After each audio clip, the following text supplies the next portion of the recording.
This is Hidden Killers with Tony Bruschi. It's 2 a.m. Someone's at your door. Badge gleaming under your porch light. Official vehicle in your driveway. Police, they say. We need to speak with you. What do you do? If you're like most people, you open the door. And if you're Minnesota State Representative Melissa Hortman or her husband Mark, that decision just cost you your life.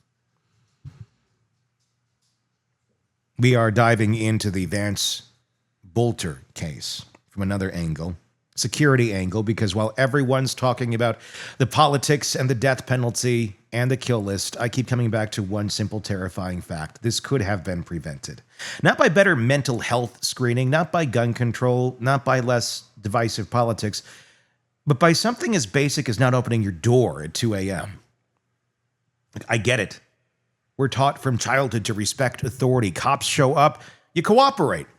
But here's the thing, and this is what I keep going back to. Bad guys know that too. We're not in a good place right now. They know that uniform is a skeleton key to your trust. And in an age where you can buy a convincing police costume on Amazon and rig up emergency lights from YouTube tutorials, that trust can get you killed. The security failures in this case are shocking, I guess, considering the day and age in which we live. I'm not blaming the victims here. I think this is a wake-up call for most. We've had many other wake-up calls. Gabby Gifford, the guy that firebombed the governor of Pennsylvania's home. We're seeing more and more political violence. And our lawmakers need to be cautious. Anyone with an opinion that's loud and out there needs to be cautious. We're not just talking about victims' homes. We're talking about a systematic failure to protect our elected officials in an era of escalating political violence. Minnesota is one of 13 states where the Capitol building doesn't have metal detectors. Yeah. None. Now, this didn't happen in the Capitol, but it happened in that state. I mean, think about that. You can't get into a courthouse without going through security, but the building where the laws are made? Come on in. No questions asked. It's like we didn't see this coming. January 6th happened. The Pelosi attack happened. Gabby Gifford's happened. Hell, we have 2 assassination attempts on Trump in recent memory. Yet, somehow, state representatives are still listing their home addresses publicly, holding town halls in libraries with zero security, and answering their doors in the middle of the night like it's 1955. After Boelter murdered the Hortmans and shot up the Hoffmans, it took another full day and a half to catch him. 43 hours, 20 SWAT teams, hundreds of officers, and this guy, who just committed what should have been a suicide mission, was hiding in a field near his house. Not exactly criminal mastermind territory. You know what else it tells me? It tells me our entire approach to protecting public officials is reactive. It's not protective or proactive. We're really good at catching killers after they kill. We're terrible at stopping them before they do. The warning signs, there were warning signs. The guy owned a security company called Praetorian Guard, named after the Roman soldiers who literally assassinated emperors. He spent months doing surveillance, taking notes, like Big House Off Golf Course 2, ways in to watch from one spot. He got tactical gear, multiple assault rifles, and a Hollywood-quality disguise. And nobody noticed. Nobody reported. Nobody thought, hey, maybe we should check on the guy who named his company after history's most famous political assassins. But that would require people looking it up and thinking, too. The real messed up part, even after all this, most lawmakers still don't have security. They can't afford it. The state won't pay for it. And they're sitting ducks for the next Vance Boelter. And trust me, there will be a next one. So today we're going beyond the politics and the manifestos and all of that noise. We're talking about the nuts and bolts of staying alive in an era where your political affiliation can make you a target and does. How do you secure your home when you're a public figure? What are the red flags to watch for? And why the hell are we still treating political violence like it's some rare occurrence instead of the growing threat that it actually is? To help me break this down, I've got Jennifer Coffendaffer, retired FBI special agent who now works in private security, and she's been screaming from the rooftops about this stuff long before Vance Boelter proved her right. Well, and that's the main way that many of these scandals, or not scandals, I should say, these crimes are averted. And that is because people come forward. Yeah. As you said, family members, loved ones, wives, they come forward, and we don't get to hear about those cases, but that happens all the time, that they have concern and they make those concerns known. And that sort of red flags those people and averts many of these issues. But not enough of them, because obviously this was able to take place, which is really jaw-dropping, that you could go into a Congress person's home and execute in this way. It's just terrible what's happening in our country, in my view. It feels like we almost like need to, I don't want it to be an overreaction, but security should probably be upped on public figures like this, I would think right now. It's expensive to do that. And not everybody necessarily has a budget to do something like that, especially if you've been elected, you don't have a big history, you're not rich, you're just being the congressperson, and the state or the government doesn't provide it for you. Is that something that you think maybe should be reviewed a little bit stronger, that maybe everybody right now needs something or someone around them, if you're that public of an official, to prevent these sort of things from happening? Because we're at such a tipping point, it feels, with people, and people are so quick to crack and break and point the finger, and that person must die, rather than let's discuss this and figure this out. Do we need to do that preventatively, or is it going to take a lot more of these before we actually say, hey, maybe we should get proactive? Yeah, Tony, from right after the first assassination attempt of President Trump, and then after the second one, everyone of us that work in security and for companies that provide such measures, we have all been screaming from the mountaintops, lawmakers must have private security. They just have to in the day and times we're living. Minimally, they need to have a security, what we call a site survey, done at their home to help equip them with how better to be more secure, to provide tips such as, if somebody comes to your door and you have no reason why the police would be called, you didn't call them, and they're outside, and I think his vehicle was an SUV with lights, you take the badge number and you say, listen, officer, I'm just going to call into the department.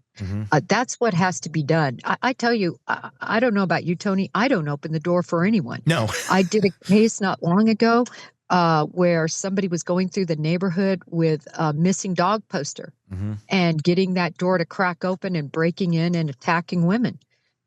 People will go to any lengths to be able to break and enter into your home and commit assaults and batteries and murders. So, and using these police uniforms, Missy Beavers is a very famous unsolved mystery example of somebody who was murdered at a church by somebody dressed up like a SWAT officer. So this isn't the first time. Ted Bundy used it all the time, nor will it be the last of people dressing up as police officers to commit crimes. Yeah, well, it's about gaining trust. And then once you have that basic little trust, all it takes is 2 seconds to pull that weapon out.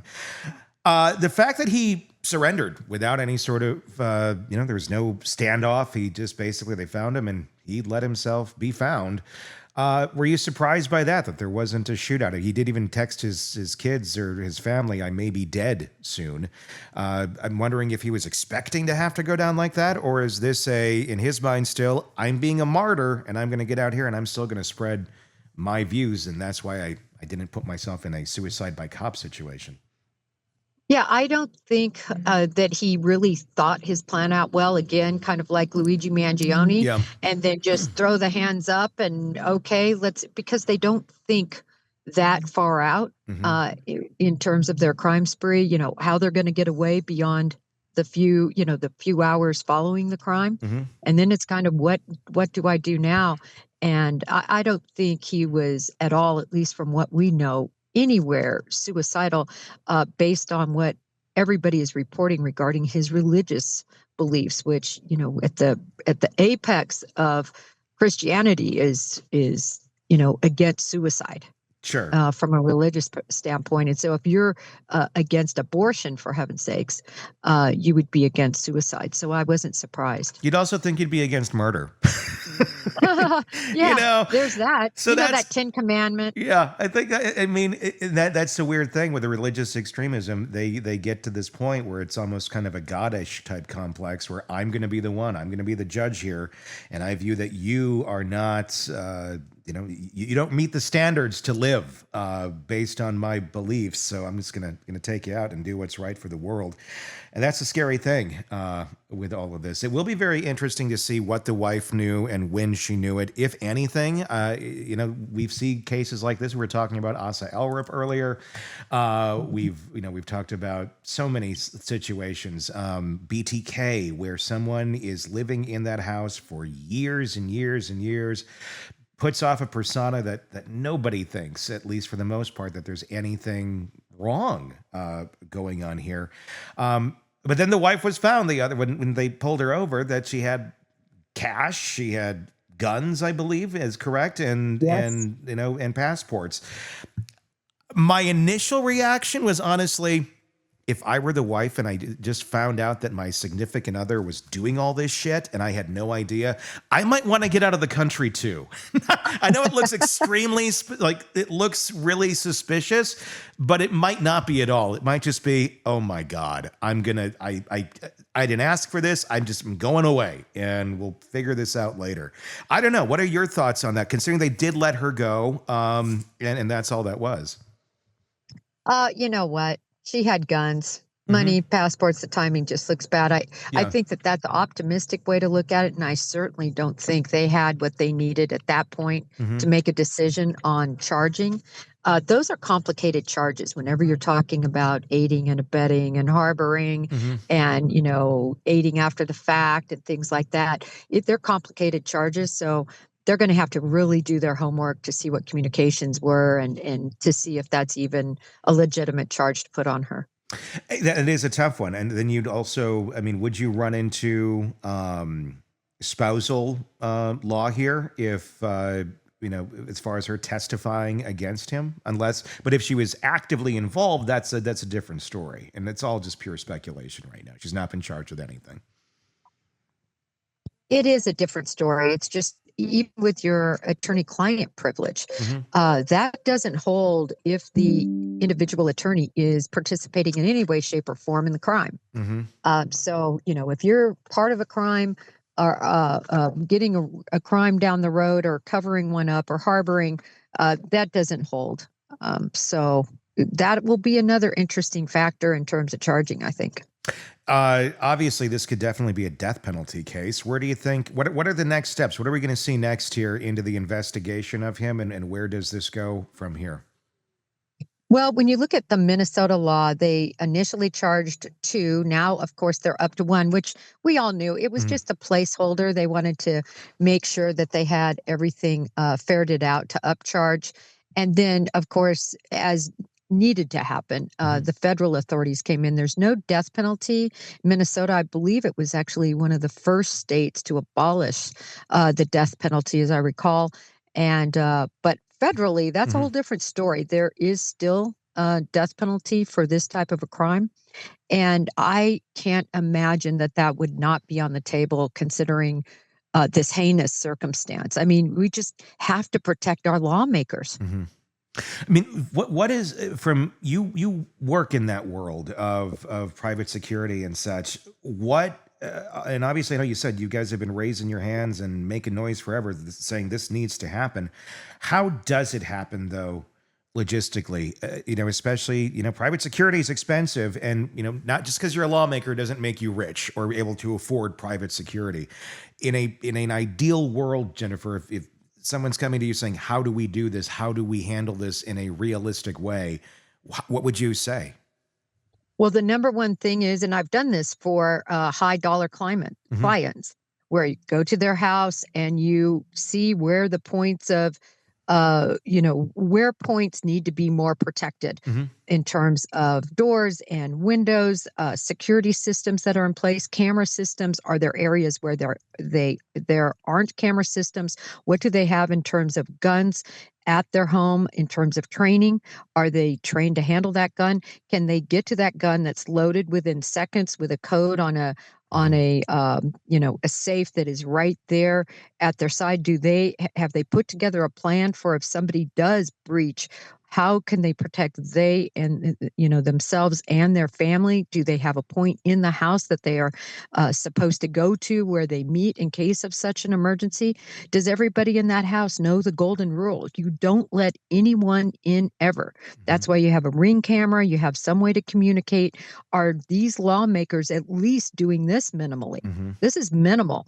And then beyond that, are you going to fund, instead of getting that brand new Lexus SUV, are you going to fund some money to provide security? And that can even make her, if I were a lawmaker, I would definitely have a plan in place. I'd get my site survey done, and I would hire people for when I'm there to watch remotely, at least. Yeah, I mean, there's a lot of things. Is it an area where we should be focusing? I mean, obviously, having security would be ideal.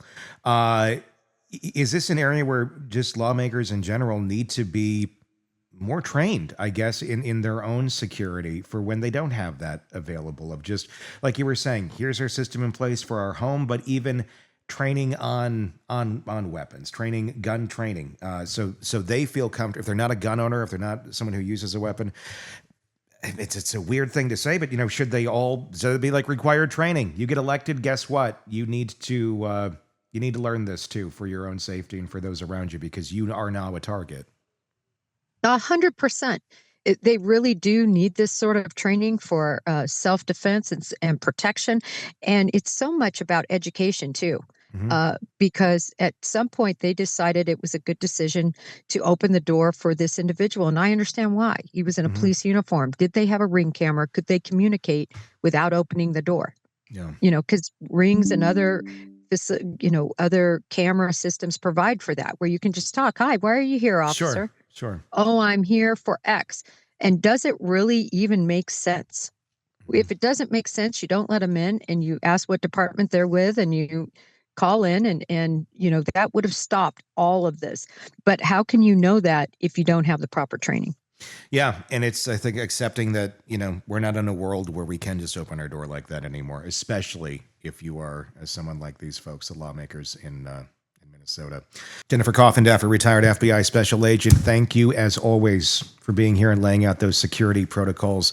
It's sobering stuff, but stuff that we need to considering where we are today. What strikes me about the whole conversation? We're basically telling elected officials they need to live like they're in witness protection. Don't answer your door, verify every badge, have safe rooms and escape plans, get weapons training. It's not democracy, it's dystopia. But here we are. Let me paint you a picture of what should have happened that night. The Hortman's doorbell rings at 3:35 a.m. Instead of going to the door, they check the Ring camera, which we wish they should have had. They see a cop. Weird. They didn't call the police, so they talk him through the intercom. Officer, what's it about? Give some sort of BS story. They're suspicious. What's your badge number? What precinct? Then they call 911 while he's standing there. Hey, do you have an officer at my address? No, ma'am, we don't. Click. Doors stay locked. 911 sends real cops. Bolster's arrested. The Hortmans are alive. End of story. I'm not blaming the victims. I'm just saying this is how these things need to be handled. It is not 1955. That's not what happens because we don't train people to be that paranoid. They don't want to live in a world where we need to be that paranoid. Except we do live in that world. We just pretend we don't. Jennifer mentioned the Misty Beavers case, the fitness instructor murdered by someone in SWAT gear. That was 2016. Ted Bundy was using the fake cop routine in the 70s. It's not new. What's new is the political targeting, the hit list, the multi-state planning. We've industrialized political violence. And here's a kicker. Even after this attack, I guarantee most lawmakers haven't changed their security protocols. Why? Because it's expensive. A basic home assessment might run you a few grand. Ongoing protection, that's 6 figures annually. Easy. Ring cameras and reinforced doors only do so much when someone's determined to kill you. The spousal angle that Jennifer brought up is fascinating too. Boelter's wife had passports, cash, and weapons when they pulled her over. I'm with Jennifer. Maybe she was just scared and running. But think about the position that puts your investigation in. You've got to figure it out. Is she Lady Macbeth or just another victim? Did she know about the hit list? Did she help with the surveillance? Or did she wake up one morning to find out her husband was just nuts and went to war? It's a creepy text. Dad went to war last night. I don't want to implicate anybody. It's not remorse. That's operational security. This guy was thinking about protecting his network even after launching his attacks, which means there might be a network to protect or fictitious people in his brain. We keep calling these people lone wolves, but wolves hunt in packs. Maybe Boelter pulled the trigger alone, but what radicalized him? Who validated his views? Who made him feel like murdering Democrats was not just acceptable, but a sport and necessary? Those people are still out there. They're probably shopping for their own tactical gear right now. The training issue is huge. Jennifer's right. Lawmakers need to be trained like they're potential targets because they are. But imagine a newly elected school board member or city council person and being told, congratulations on your win. Now here's your mandatory tactical defense training. It's going to discourage some good people from running for office, which maybe is the point. Maybe that's what the extremists want, to scare reasonable people out of public service. Let's be real about the gun thing for a second. Jennifer talked about having quick access to safes, being trained, being ready, but a lot of these Democratic lawmakers Boelter targeted probably aren't gun people. They might even support gun control. They likely do. Or having no guns. That they're being told they need to arm up to survive. It's a hell of an ideological pretzel to navigate. The side survey stuff Jennifer mentioned, checking entry points, camera placement, safe rooms, that should be standard for every elected official. Hell, make it part of your orientation. You win your election, you get sworn in, and you get your security briefing that scares the democracy right out of you, because that's apparently what it takes to keep people alive now. Even if all these precautions, all this training, all this paranoia, someone is going to slip through. Someone's going to get creative. Someone's going to find a vulnerability we didn't think of, because that's what predators do. They evolve. The most chilling part of Jennifer's analysis was when she said this happens all the time. Family members reporting concerns, attacks being prevented. We just don't hear about those. Every Vance Boelter who goes through with it. How many are out there right now making their lists, doing their surveillance, in one day away from going to war? I don't have a neat little bow here to put on this. There's no happy ending. 2 people are dead. Others are traumatized and severely injured. And somewhere in America right now, someone's probably standing outside an elected official's house taking notes. Tell me what your thoughts are in the comments. How do we combat this? Because I don't think this is going to be ending anytime soon. It's a very, very volatile time in America. Press subscribe wherever you're downloading podcasts. You don't miss any of our coverage on this case and the many that we cover for you right here at the Hidden Killers Podcast and True Crime Today. And again, in the comments, tell me your thoughts. I'm Tony Bruschi. We'll talk again real soon. Craving non-stop true crime updates? Press subscribe now and get the latest cases, analysis, and expert commentary delivered straight to your feed. Only from the Hidden Killers podcast and True Crime Today.